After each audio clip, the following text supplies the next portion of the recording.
Par contre, il y a des gens qui n'arrivent pas à trouver le sommeil. Tellement ils sont agités, toute la nuit, en fait, ils restent avec les choses de la journée, ça leur traverse l'esprit, ils ne sont pas tranquilles. Une personne qui a du remords, qui a du ressentiment, qui a de l'angoisse, ne peut pas dormir. Son sommeil est agité.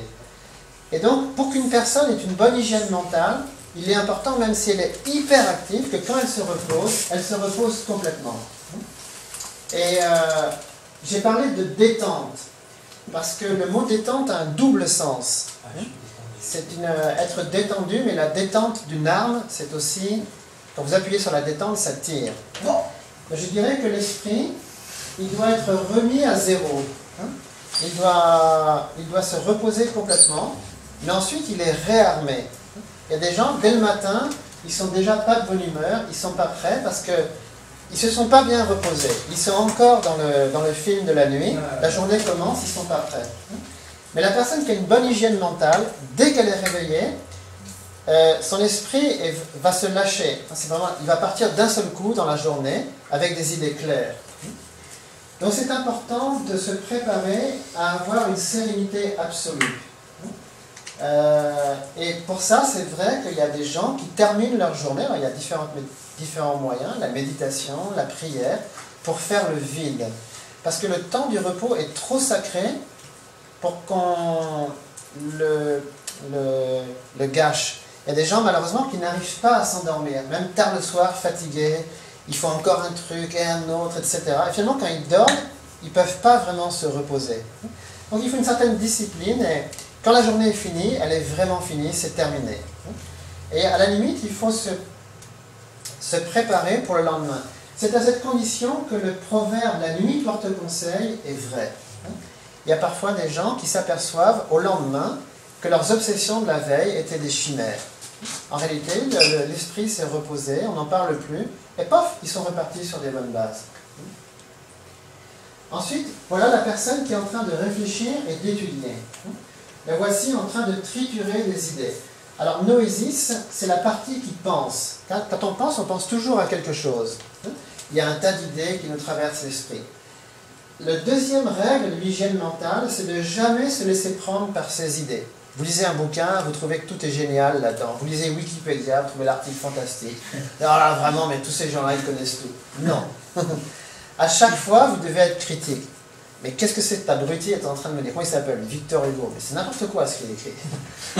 Vous pouvez le respecter, vous n'êtes pas obligé de tout prendre comme ça, sous prétexte qu'il s'appelle Shakespeare, Kant ou un autre. En fait, à chaque instant, l'esprit reste sujet. Il faut rester critique par rapport aux idées, ne pas se laisser fasciner par leur éclat. Toujours se demander d'où viennent ces idées. Qui a dit ça et pourquoi? Est-ce que quelqu'un d'autre a émis une autre idée? Pourquoi est-ce que j'accepte telle idée plutôt que telle autre? Donc c'est pour ça que j'ai parlé du saint et du saint des saints. Les idées peuvent être excellentes. Nous les respectons et c'est tant mieux. Mais finalement, il s'agit de cultiver notre esprit qui est encore plus important que les meilleures idées. Surtout si c'est des idées que nous-mêmes, nous n'avons pas créées. C'est quelqu'un d'autre qui nous a refilées. Mais par amour-propre, nous devons nous décider à voir les choses par nous-mêmes. Ceux qui ont étudié la philosophie, est-ce que vous connaissez un philosophe qui a commencé par douter de tout? Descartes. Et Descartes, en fait, c'est un signe d'hygiène mentale. C'est quelqu'un qui ne voulait absolument rien croire. Il commence par douter de ses perceptions, etc. Il se met à douter de tout, en fait. Et je dirais que c'est une attitude très positive. Parce que Descartes n'a pas le goût du néant. Il cherche quelque chose, il veut avoir une certitude. Bon, tout le monde n'est pas Descartes, mais je pense qu'il y a beaucoup de gens, en fait, qui ont du bon sens. Il y a beaucoup de personnes, ils ne vont pas fréquenter toutes les bibliothèques, ils ne se tiennent pas forcément au courant, ils lisent pas tous les journaux, mais ils ont leur jugeote. Ils ne veulent pas se laisser influencer par les autres. Une fois, quand vous avez rappelé, on avait parlé de decency, c'est l'attitude que pour Orwell, c'était le bon citoyen. C'est quelqu'un qui doit avoir son propre jugement, qui ne se laisse pas impressionner par les puissants, par les médias, qui a son propre jugement sur les choses. Et ça, c'est très important. Une autre chose, c'est qu'il faut toujours être très attentif et concentré. Bon, bien sûr, peut-être que certains d'entre vous n'êtes pas très sensibles à la logique. N'empêche que quand on a une activité intellectuelle, la logique est très importante.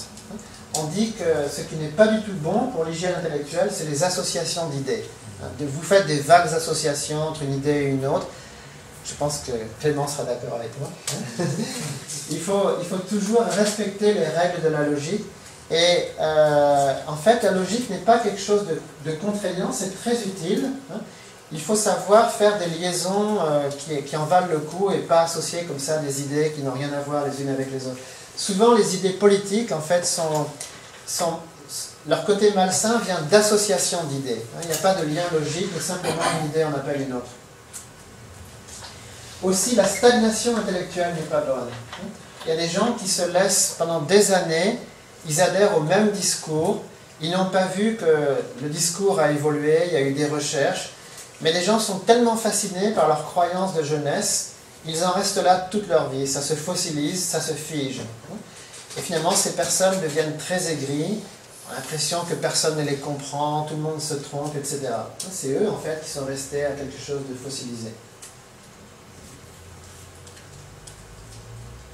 Alors aussi, l'activité horizontale doit toujours revenir au but. Pourquoi on est en train de penser? Pourquoi on est en train de réfléchir à ce problème? Parce que parfois on se laisse prendre au problème lui-même, on réfléchit, on oublie finalement pourquoi on réfléchit à cette question. Et puis aussi, il faut produire de réelles idées. Il ne faut pas simplement faire des recherches. À un moment donné, il faut que ça débouche sur une idée claire.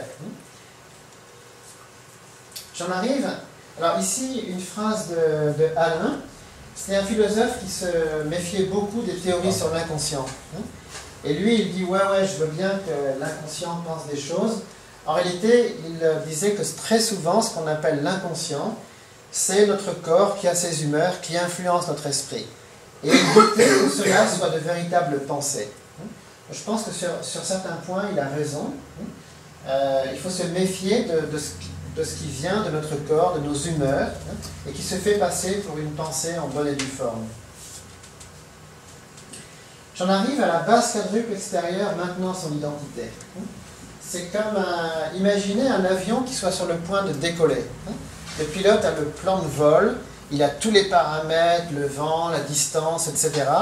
Sa machine est plein gaz. Il est sur le tarmac, tous les moteurs sont à pleine puissance. Pourtant, l'avion est immobile. Et donc, pendant cette période qui est courte, en fait, les pilotes se concentrent au maximum. C'est l'une des phases les plus importantes de leur métier. C'est vraiment s'assurer que tous les paramètres sont bons. À ce moment-là, l'avion est à pleine puissance, mais il ne vole pas, il est figé. Là, vous avez une sportive qui est sur le point d'exécuter un geste qui peut lui valoir une médaille d'or. Et elle va se concentrer. Elle a répété l'entraînement dans sa tête pendant des heures et des heures. Elle a revu sa course en vidéo, etc. Elle a réfléchi. Elle sait l'enjeu, on lui a dit c'est la médaille d'or aujourd'hui. Et pourtant, là, elle ne bouge pas. Elle se concentre.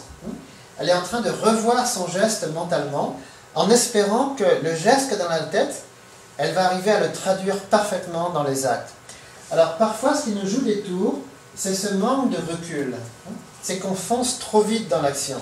On a une idée qui nous paraît très bonne, et on ne prend pas le temps, avant de la mettre en pratique, de se concentrer. C'est pas facile parce qu'il faut à la fois, c'est le dernier préparatif, et en même temps il faut faire le vide. C'est un état où vous êtes à la fois très patient, parce que vous êtes sûr de vous, et très impatient. C'est un état qui n'est pas facile à trouver. Il faut faire le vide, il faut faire le plein en même temps. Et à ce moment-là, la personne doit arriver à incarner l'idée. Ne faire plus qu'un. Si vous pensez à autre chose, c'est fichu. On a dit de l'actuel président Sarkozy qu'il manquait justement de majesté. Il est trop dans l'action, il veut toujours tout faire. Et surtout au début, on lui disait il faudrait que de temps en temps, il soit un peu plus majestueux dans son palais, il ne pense rien, mais il en impose, il doit réfléchir à quelque chose. Donc un président doit pouvoir de temps en temps, sans parler ni rien faire, avoir une présence. Les gens se disent, oh là, il doit être en train de préparer un sacré truc là encore. Même s'il n'a aucune idée, il doit faire semblant. Là, c'est une citation d'Alain, ça serait trop long. Alors ensuite, les idées ne sont bonnes que si vous arrivez à les traduire dans des actes. En fait, souvent, c'est la réalisation de l'acte qui nous amène à revoir nos idées. Mais si une idée est vraiment bonne, il n'y a pas de raison de la changer. Et ici, vous voyez cette sportive, à la fin de son geste, elle reprend exactement la position qu'elle avait au départ. C'est ce qui est beau dans le sport. Il y a des règles et vous ne terminez pas n'importe comment. Commencez, vous êtes immobile, vous faites l'acte et vous reprenez une position immobile. C'est toute la discipline sportive. Et bien finalement, l'hygiène mentale, c'est aussi ça. C'est qu'une fois que l'action est finie, elle est totalement finie. Vous arrêtez au moment où il le faut, et là, vous faites la réflexion. Donc, il y a aussi tout un débriefing à faire sur ce que l'on fait. Beaucoup de gens, en fait, ne réfléchissent pas une fois qu'ils ont agi. Bon, l'action est passée, mais en réalité, une fois qu'un acte s'est déroulé, même s'il a été impeccable, un débriefing s'impose. Vous revoyez ça avec votre entraîneur, avec vos amis, et vous essayez de voir comment améliorer encore plus. Les gens qui sont satisfaits, ah c'était parfait, on a bien fait ça, en fait n'évoluent pas. Vous connaissez les pilotes d'avion, à chaque fois qu'ils reviennent d'une mission, ils ont un débriefing. Dès qu'ils ont posé leur appareil sur le porte-avions, immédiatement il y a le débriefing qui commence. Ils sont très très durs les uns avec les autres. Ils se critiquent sévèrement. Et c'est comme ça qu'ils peuvent progresser en fait. Parce que constamment, ils se remettent en question, ils se critiquent les uns les autres.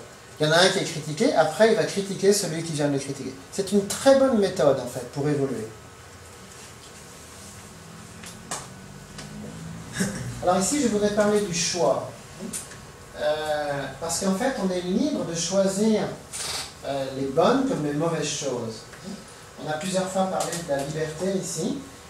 La liberté humaine se décompose en le libre arbitre, la liberté spirituelle, qui est de faire ce que l'on veut. Et le libre arbitre, c'est l'union intime et harmonieuse de l'émotion et de l'intellect. Le vrai libre arbitre est basé sur le cœur.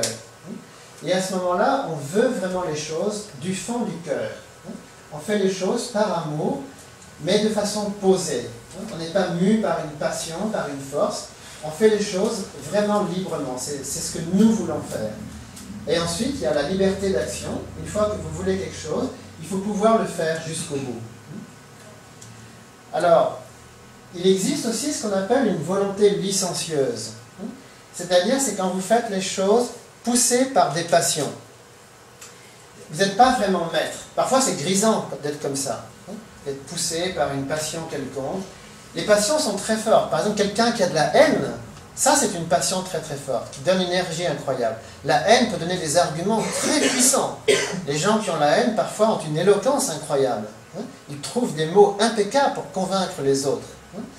Et donc la haine, d'autres passions, le ressentiment, la séduction, peuvent faire tenir des discours remarquables. La personne est vraiment inspirée, elle en impose, ses paroles sont fantastiques, elle séduit les gens, elle rassemble de l'énergie. Mais en fait, tout ça peut être complètement faux et illusoire. Imaginez, rappelez-vous par exemple, la passion qui a amené les Américains à la guerre en Irak en 2003. À l'époque, c'était une hallucination collective.